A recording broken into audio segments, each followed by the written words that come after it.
Je bénirai l'Éternel en tout temps. Ses louanges seront toujours dans ma bouche. Oh, j'aime qu'on ait un problème. Et puis qu'elle est content comme ça. Ah, m'pas caché, Dieu. Depuis que commence à lire Bible chaque jour, je senti charge problème moi yo sorti sous dôme. Oh, si c'est comme ça, moi pour aller couvrir acheter un Bible. Dégagez au marché. Mais en attendant, ou qu'attendez radio télévision d'espoir? Radio Vision d'Espoir. Oh, moi t'attendais une annonce comme ça, oui. Mais qui ça a te dit? Lecture de la Bible en un an. Une émission qui vous accompagne à la découverte des trésors cachés de la parole de Dieu sur Radio Télévision d'Espoir. Chaque jour de 11h à 11h30 du matin, excepté mercredi 5h30, 6h de l'après-midi, samedi 7h30, 8h du matin, avec les sœurs Chantal Saint-Hubert, Claude Louis Orisma et votre servante Maudeline Maurice Hilaire.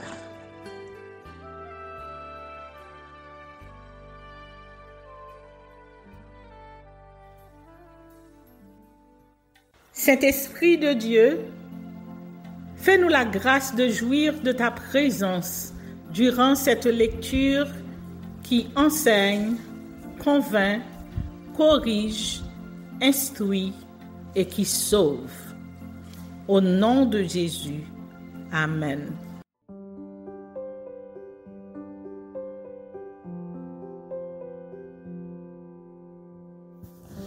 Introduction au second livre des Chroniques. Ce livre se concentre sur l'histoire de Salomon et sur celle du royaume du Sud, Juda. Les chapitres 1 à 9 constituent une chronique royale basée sur Salomon, fils de David, devenu roi. Salomon reçut de Dieu la sagesse et la gloire.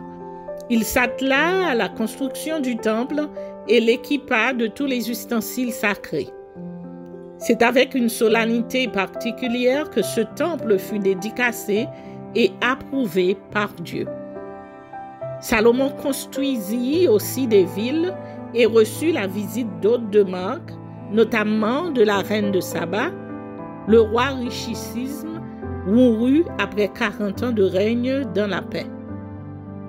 Les chapitres 10 à 36 racontent le règne des descendants de Salomon dans le royaume de Juda jusqu'à la prise de Jérusalem par Nebuchadnezzar et l'exil à Babylone. Le royaume de Juda était né d'un schisme. Roboam affermit son règne malgré l'idolâtre et l'invasion de Shishak d'Égypte. En dépit de la guerre entre les deux royaumes qui avaient recours à des alliés, ils se consentaient parfois pour lutter contre les ennemis de l'extérieur. Les autres rois de Juda eurent à combattre plusieurs ennemis. Les Syriens, les Moabites, les Ammonites, les Édonites, les Assyriens, les Égyptiens et finalement les Babyloniens qui mirent le feu au royaume du Sud. Cette histoire de guerre laisse cependant apparaître celle de l'idolâtrie, des attentats et des crimes politiques et religieux, celle des abus de pouvoir et de la phallocratie avec la reine malheureuse Athalie, assassinée après 6 ans de règne. Le roi Ézéchias, grand réformateur, purifia le temple, rétablit le culte véritable, célébra solennellement la Pâque et régularisa la fonction d'éricale. Ces actes de fidélité à Dieu, y compris ceux de Josias, n'ont pas empêché le châtiment divin de s'abattre sur le peuple idolâtre. Seule la déportation à Babylone semblait l'issue à cette situation. Mais le Seigneur libérera son peuple par Cyrus. Ce livre est d'une part une biographie du roi Salomon et d'autre part l'histoire de ses descendants royaux dans le royaume de Juda jusqu'à la prise de Jérusalem par Nebuchadnezzar et l'exil à Babylone.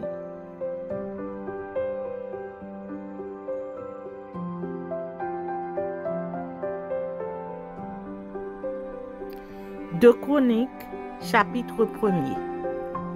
Histoire de Salomon.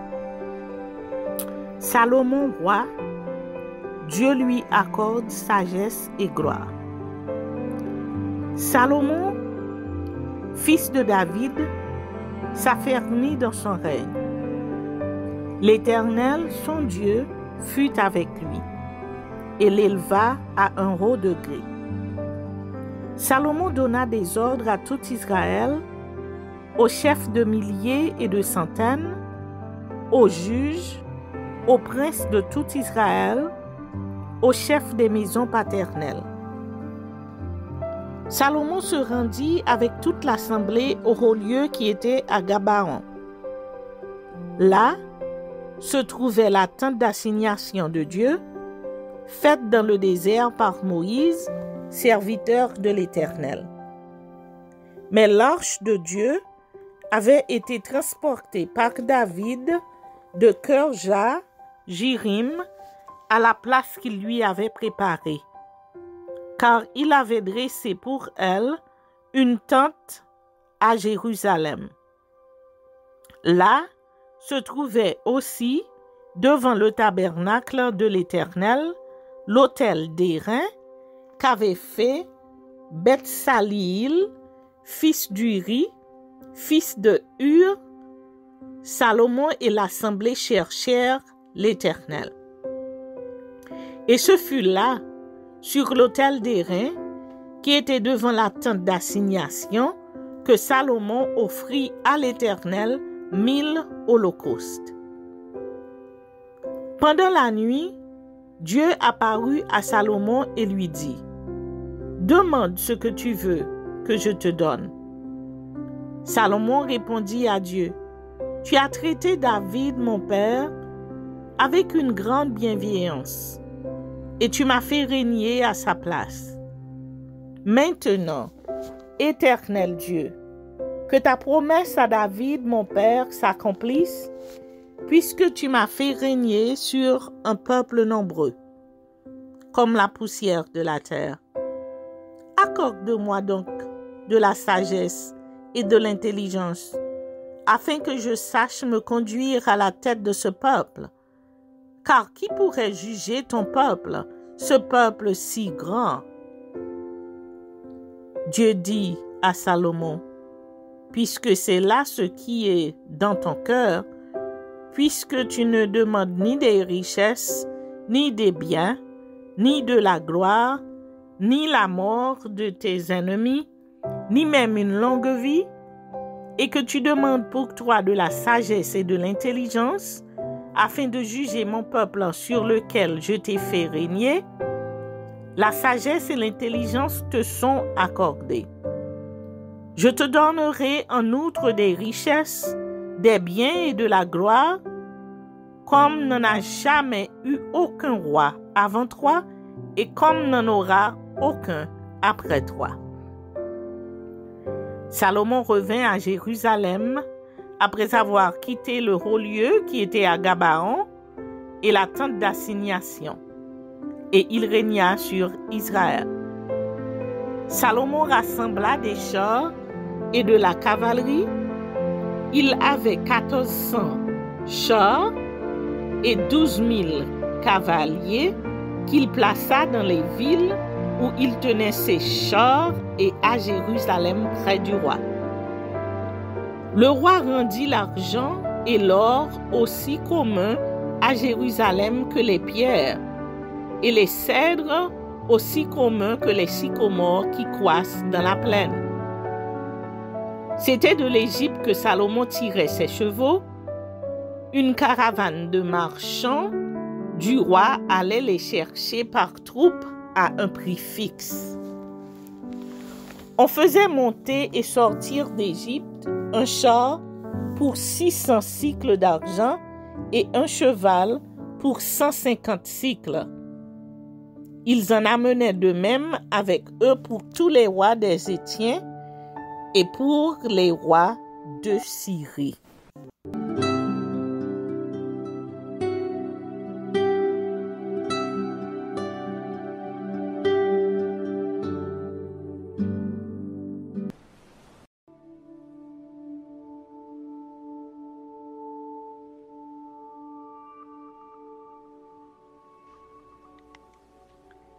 La captivité de Sédécias et la dispersion du peuple.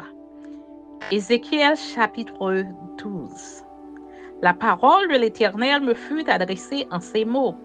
Fils de l'homme, tu habites au milieu d'une famille de rebelles qui ont des yeux pour voir et qui ne voient point, des oreilles pour entendre et qui n'entendent point, car c'est une famille de rebelles.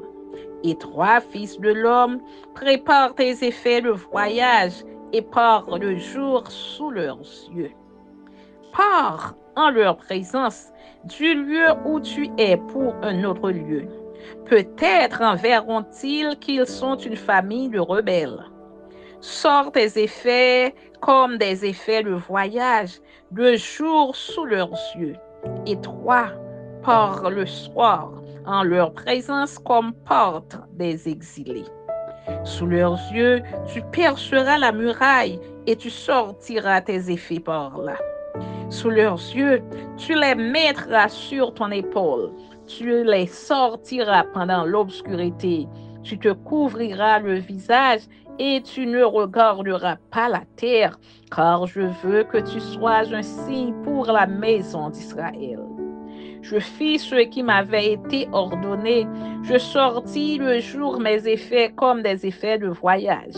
Le soir, je perçai la muraille avec la main et je les sortis pendant l'obscurité et les mis sur mon épaule en leur présence. Le matin, la parole de l'Éternel me fut adressée en ces mots. Fils de l'homme, la maison d'Israël, cette famille de rebelles, ne t'a-t-elle pas dit, que fais-tu? Dis-leur, ainsi parle le Seigneur l'Éternel.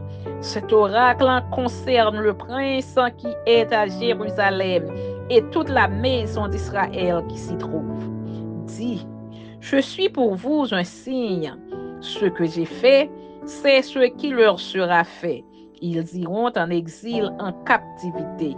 Le prince qui est au milieu d'eux mettra son bagage sur l'épaule pendant l'obscurité et partira.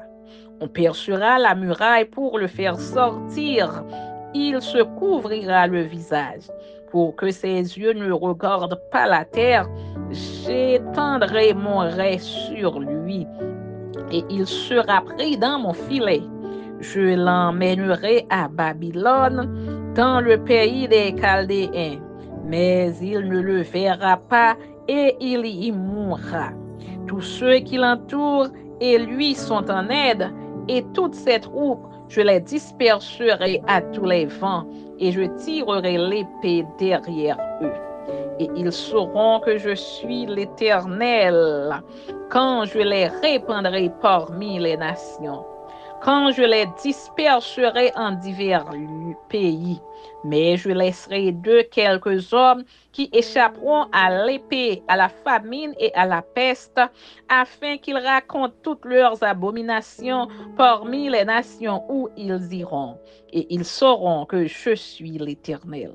La parole de l'Éternel me fut adressée en ces mots. Fils de l'homme, tu mangeras ton pain avec tremblement, tu boiras ton eau avec inquiétude et angoisse. Dis au peuple du pays, ainsi parle le Seigneur l'Éternel sur les habitants de Jérusalem dans la terre d'Israël. Ils mangeront leur pain avec angoisse et ils boiront leur eau avec épouvante, car leur pays sera dépouillé de tout ce qu'il contient à cause de la violence de tous ceux qui l'habitent. Les villes peuplées seront détruites et le pays sera ravagé. Et vous saurez que je suis l'Éternel. La parole de l'Éternel me fut adressée en ces mots. Fils de l'homme, que signifient ces discours moqueurs que vous tenez dans le pays d'Israël? Les jours se prolongent et toutes les visions restent sans effet. C'est pourquoi dis-leur, ainsi parle le Seigneur l'Éternel, je ferai cesser ces discours moqueurs. On ne les tiendra plus en Israël. Dis-leur au contraire, les jours approchent et toutes les visions s'accompliront. Car il n'y aura plus de visions vaines ni d'oracles trompeurs au milieu de la maison d'Israël. Car moi, l'Éternel, je parlerai, ce que je dirai s'accomplira et ne sera plus différé. Oui, de vos jours, famille de rebelles, je prononcerai une parole et je l'accomplirai, dit le Seigneur l'Éternel. La parole de l'Éternel me fut adressée en ces mots. Fils de l'homme, voici la maison d'Israël. Dis, les visions qu'il a ne sont pas près de s'accomplir. Il prophétise pour des temps éloignés. C'est pourquoi dis-leur, ainsi parle le Seigneur l'Éternel, il n'y aura plus de délai dans l'accomplissement de mes paroles. La parole que je prononcerai s'accomplira, dit le Seigneur l'Éternel. Amen.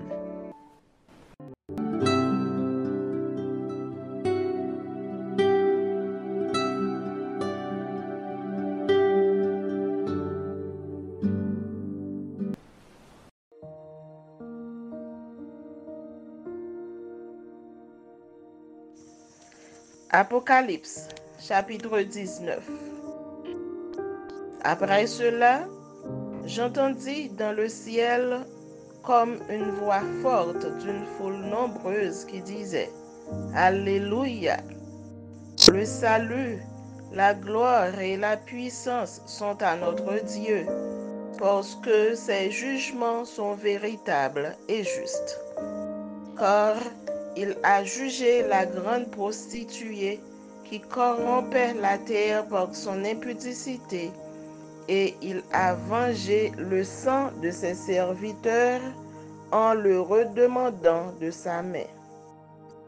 Et ils dirent une seconde fois, Alléluia, et sa fumée monte au siècle des siècles. Et les 24 vieillards et les 4 êtres vivants se prosternèrent et adorèrent Dieu assis sur le trône en disant Amen, Alléluia. Et une voix sortit du trône disant Louez notre Dieu, vous tous ses serviteurs, vous qui le craignez, petits et grands. Et j'entendis comme une voix d'une foule nombreuse, comme un bruit de grosses eaux, et comme un bruit de fort tonnerre, disant Alléluia. Car le Seigneur notre Dieu Tout-Puissant est entré dans son règne. Réjouissons-nous et soyons dans l'allégresse et donnons-lui gloire.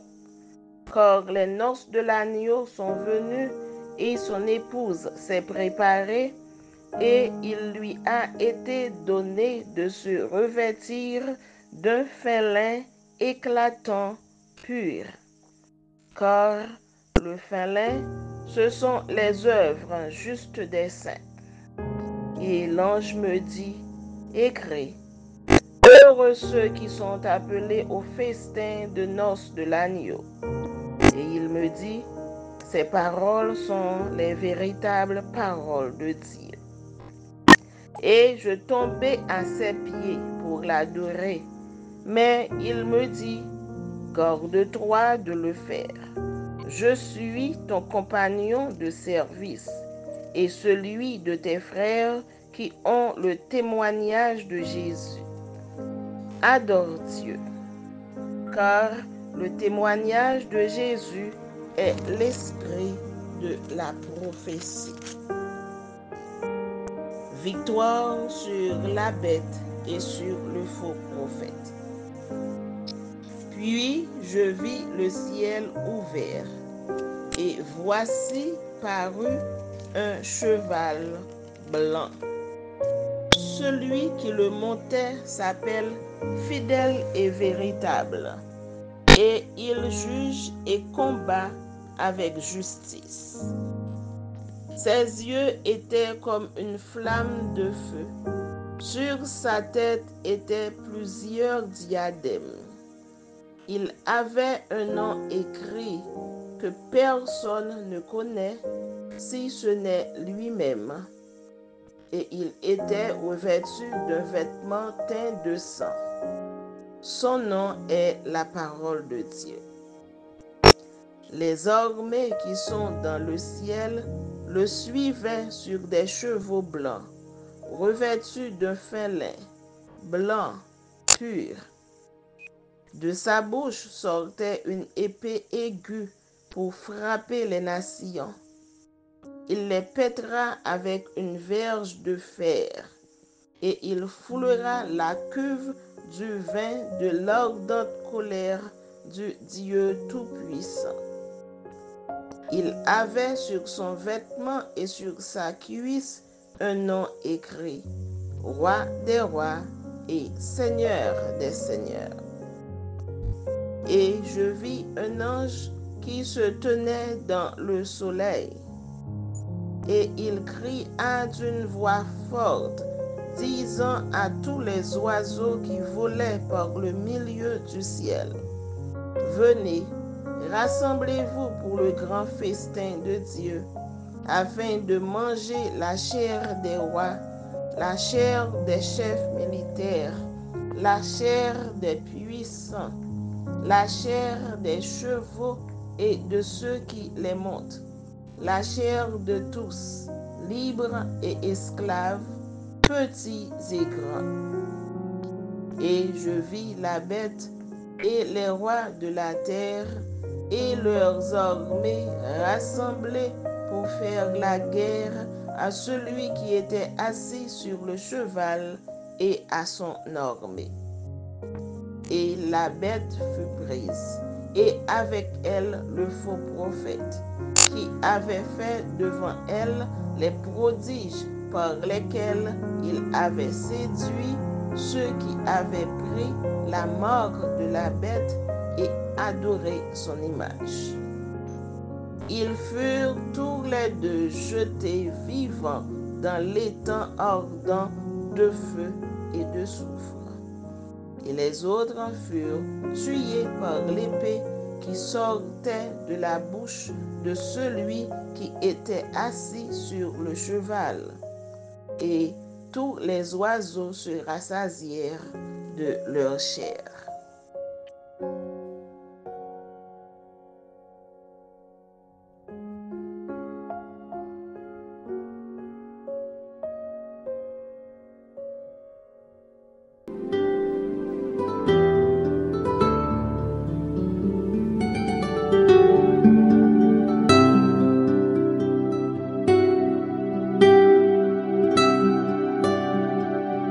Merci Seigneur de nous donner le discernement dans la lecture de ta parole, que nous y prêtions attention afin d'appliquer notre cœur à la sagesse.